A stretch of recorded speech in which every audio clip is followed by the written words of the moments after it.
Sambutan 50 tahun Rukun Negara tahun ini juga sangat signifikan dengan mendiang Tan Sri Dr. Koh Keng Kim yang merupakan salah seorang yang terlibat dalam pengubalan Rukun Negara yang diisytiharkan pada 31 Ogos 1970. Berkongsi aspirasi bapanya tentang Rukun Negara dan perpaduan, Idin berkata individu bernama Koh Keng Kim adalah individu yang amat komited dengan tugas dan aktif dalam program-program nasional pada masa itu. Tapi sebagai salah seorang daripada pensyarah berbangsa Malaysia yang diberi tanggungjawab untuk mula menerajui jabatan sejarah di universiti, ia mengambil tanggungjawab dia dengan agak serius. Dan ia merupakan salah seorang daripada pensyarah masa itu atau sarjana yang memang komited sebagai seorang cendekiawan awam. Idin yang merupakan seorang penulis, aktivis kebudayaan dan penaung pusaka sebuah organisasi kebudayaan menjadi penyambung legasi bapanya terutama dari sudut pemikiran dan pandangan tentang politik, sejarah dan budaya masyarakat Malaysia. Agak rapat dengan bapanya, Idin berkata ketika berusia 5 tahun atau 6 tahun, beliau sering mengikuti bapanya memberi sesi penerangan di sekolah-sekolah dan melewati banyak tempat di dalam negara. Dan saya memang minat dengan, walaupun agak muda masa itu, saya sangat minat dengan perbicaraan lah. Dan yang lagi satu, saya sangat terpegun dengan kefasihan ayah saya dalam bahasa Melayu. Itu memang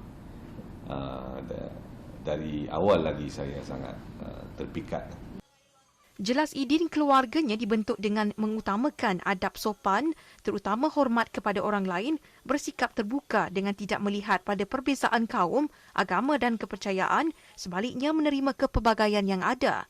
Ini diserlahkan dalam kehidupan peribadinya apabila terdapat pelbagai bangsa yang tinggal di rumah keluarganya.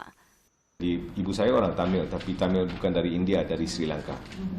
Ayah saya pula orang Cina, tapi orang Peranakan. Dan saya pula dipupuk oleh seorang ibu pesan lah, ibu pesan ya, orang yang menjaga saya. Dia orang Melayu, pengasuh. Ya. Dia orang Melayu dari Rembau, Negeri Sembilan. Dan dia duduk di rumah kita.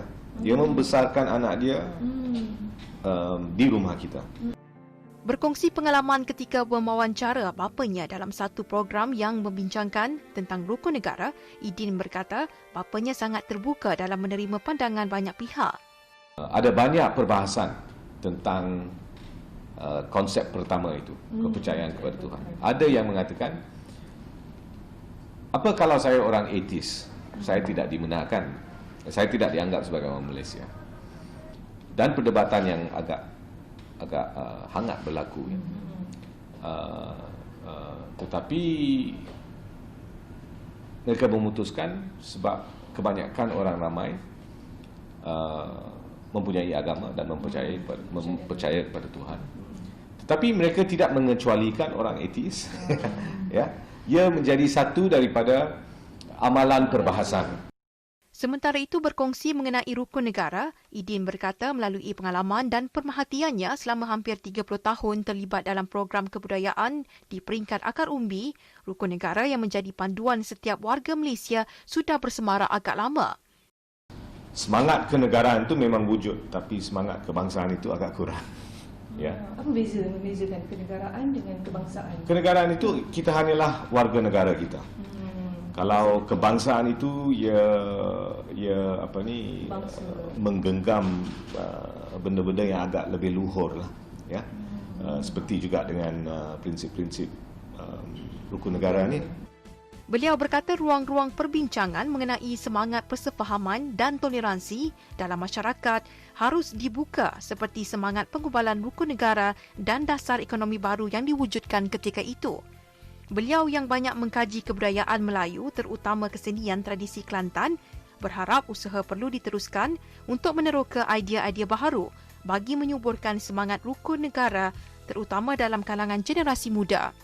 Sebagai aktivis kebudayaan yang menjelajah ke seluruh negara, beliau sering menemui anak muda yang dahagakan pengetahuan, termasuk mereka yang sering datang menemui mendiang ayahnya. Dalam 2-3 tahun sebelum pemergian ayah saya, dia banyak berinteraksi dengan anak muda. Kita jangan lupa ayah saya telah bersara tahun 1990 ya. Dia tak mengajar lagi di universiti, walaupun dia bertempat di sana, dia buat penyelidikan di sana, tetapi dia tak punya anak murid ya. Tetapi dalam 3, 4, 5 tahun kebelakangan ini banyak anak muda yang cari dia. Dan saya agak tersentuhlah bila dia meninggal, banyak pesan dan sebagainya daripada anak-anak yang sangat muda yang cuba mendekatinya untuk mengetahui perkara seperti ini. Ini adalah satu kejayaan.